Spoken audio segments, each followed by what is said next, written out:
Hi, this is Mark Loux, Extension Wheat Scientist at the Ohio State University, and this is a brief video to bring you up to date on new herbicides for 2013 for primarily corn and soybeans. Just a reminder that I think everything I'm going to be talking about here, with the possible exception of one herbicide, is in the new edition of the Weed Control Guide, and you can always get a PDF of this from our website, which is shown on the screen there.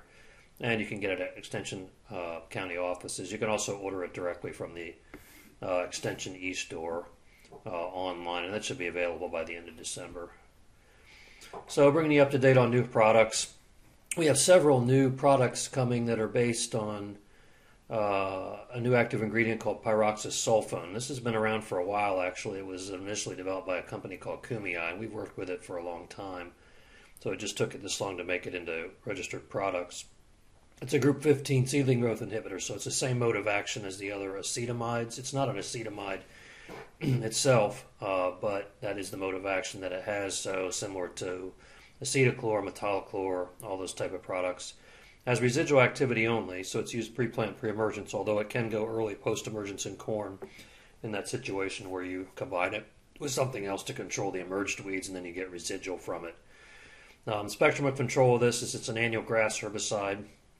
Then controls pigweeds, lamb's quarters, nightshade, has some activity on velvet leaf and common ragweed. So in our testing, this is a product that has residual on grasses as good or better than any the grass herbicides we're using right now, and it's used at a much lower rate, so that can be an advantage in terms of the amount of product that you take to the field. So I think the best characterization of it is just to think of a metolachlor or a dual that has better broadleaf activity. Now, keep in mind that a number of these products, it's sort of geared at a lower than full rate as a start for a pre followed by post herbicide program. So when we say it's got longevity on annual grasses, that's as good a dual as dual. That's essentially at the full rates that we tested it at, and the rates that it's being used in these products is more of a setup program for a post-emergence application. So the products that are going to be available, this product actually is safe pre-emergence in wheat, corn, and soybeans. So in corn, there's labels for pre-plant, pre-emergence, and early post. Soybeans, well, we will have labels for pre-plant and pre-emergence use, not post-emergence. And so the products that you are available now, or you will see, are Zidua from BASF, and this is just pyroxasulfone alone. So in theory, with this product, you could apply it at a high enough rate and mix it with, atrazine or sharpen or whatever, and create a standalone pre-emergence program. So that's labeled for all types of corn: field, sweet, popcorn, seed corn. Now, the other product that's now labeled for corn is Anthem at the bottom of the screen there, which is pyroxasulfone plus Cadet. Now, the Cadet has no residual activity, so essentially, from a residual activity standpoint, this product is exactly the same as Zidua. Now, there will be a second product there, Anthem ATZ, that mixes that with atrazine. So again, that's sort of like a bicep type setup, an atrazine premix setup for a post program in corn. The products that will be available for soybeans are the Fierce and Fierce XLT, and we'll talk about those on the next slide, but these are mixes of pyroxasulfone with Valor or Valor XLT. Okay, the first slide here is actually on Anthem, and this labeled for corn. So the pyroxasulfone plus Cadet controls annual grasses and small-seeded broadleaf weeds. Again, it's just a basic pyroxasulfone spectrum, and the Cadet doesn't contribute any residual control. At the time of making this, there was a label, but it didn't really specify what types of corn would necessarily be used on. It's intended for use in a pre plus a post program, so the rates are sort of, again, a setup for a post program, and you can add atrazine to Anthem to improve the broadleaf control or mix it with various other products, and again, Anthem ATZ is coming. Now, Fierce is a mix of Valor plus pyroxasulfone. So in this mix, you get annual grasses and small-seeded broadleaf weeds. So the Valor kicks in some morning glory control, some velvet leaf, some common ragweed, and it's generally good on a number of the small-seeded broadleaf weeds that pyroxasulfone is also good on. So for corn, the rate's 3 ounces per acre, and you can add atrazine to it. Now, it has the standard restriction on it that the Valor label has for use in corn as well, as that means it has to be used only in no-till or minimum-till corn, only field corn. It has to be applied at least 7 days before planting corn. Now, this product will be labeled for soybeans, where probably for us in the end has a better fit. So if you're looking for improved control of maybe a few small-seeded broadleafs in a mix with Valor and to pick up some grass control, and then the product that's even broader spectrum is will be Fierce XLT, which will be labeled just for soybeans. And again, that's more or less a mix of Valor XLT and the pyroxasulfone. So it's a very broad spectrum product. A couple other new products that are out there. DuPont has Instigate and Realm Q. So DuPont has access to mesotrione or Callisto, and they've mixed it with Resolve in these two products. And what Callisto has is residual activity, control of emerged weeds, but also residual activity on a lot of weeds. And then the Room Sulfuron will help control winter annuals and some other emerged weeds, very small grasses, lamb's quarter, pigweed, and gives some residual on those same weeds. So the use rate of 6 ounce, which they like to promote, is 5 ounces of Callisto plus an ounce of Resolve. That's the equivalent. So it controls broadleaf weeds, can control very small emerged grasses, and then gives you some residual grass also. The way this will typically be used, I think, is probably in a mix with that atrazine premix.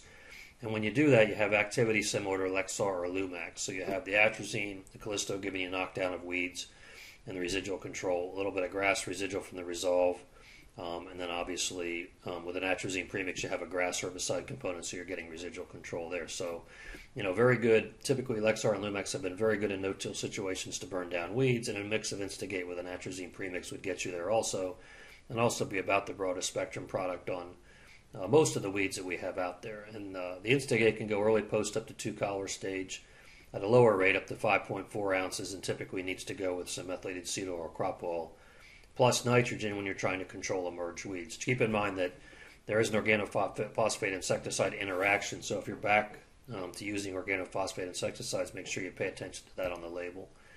Realm Q is the post-emergence product, which has the lower rate of Callisto and then still about the same rate of Resolve, and then it has a safener in it. This is just the same safener that's in the other DuPont Q products. So the use rate of 4 ounces provides the equivalent of 2.5 ounces of Callisto and 1.2 ounces of Resolve, so it controls small grass and broadleaf weeds. And then if you mix it with glyphosate or Liberty, it would improve the spectrum of control, maybe pick up some lamb's quarter or ragweed that can be kind of tough for glyphosate some of the time, and then give you some residual control as well. It needs to be applied before the 7 collar stage or up to 20-inch corn, whichever comes first, and has the same type of surfactant and nitrogen recommendations that Instigate does. And again, this product also carries the organophosphate insecticide cautions on the label because of the interaction and the possibility for injury.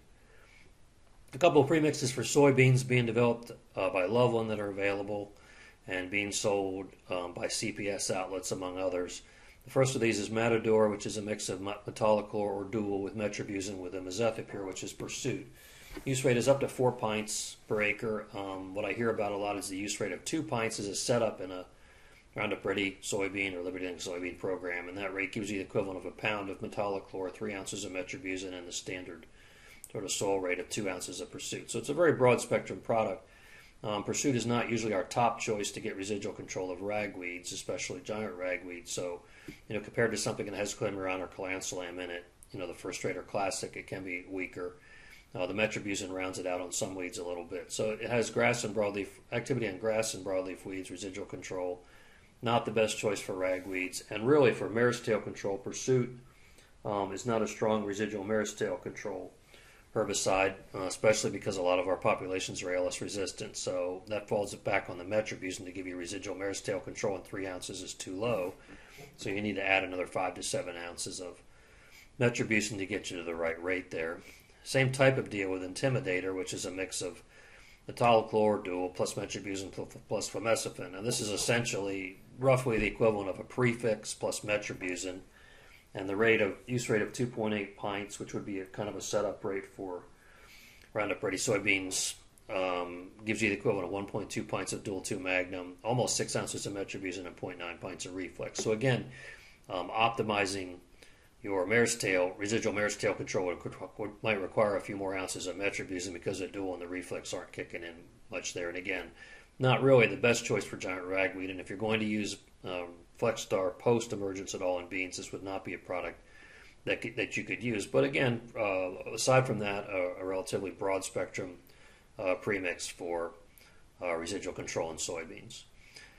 There's a new product and some changes in the saflufenicil products from BASF. So the new product is Optil Pro.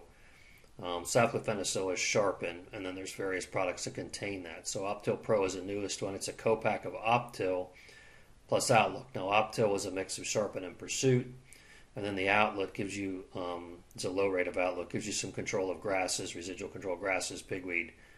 Water hemp does not improve residual mare's tail control, and again, that is a big hole in Optil and Optil Pro, the residual mare's tail control component. So if you're using saflufenicil to burn down mare's tail, you might be better off just to use sharpen and then throw enough metribuzin or canopy DF plus metribuzin or something with that to get you the residual mare's tail control you want. The rates of sharpen and verdict have been adjusted somewhat pre-plant, so you can go higher than those base low rates. For example, sharpen is our standard rate was an ounce where there's no weight to plant on soils with more than 2% organic matter. You can go up to 2 ounces, but you can see that the restriction on planting increases. So 1.5 ounces, it's 14 days, and at 2 ounces, it's 30 days. And if soils are less than 2% organic matter, it's 30 to 44 days.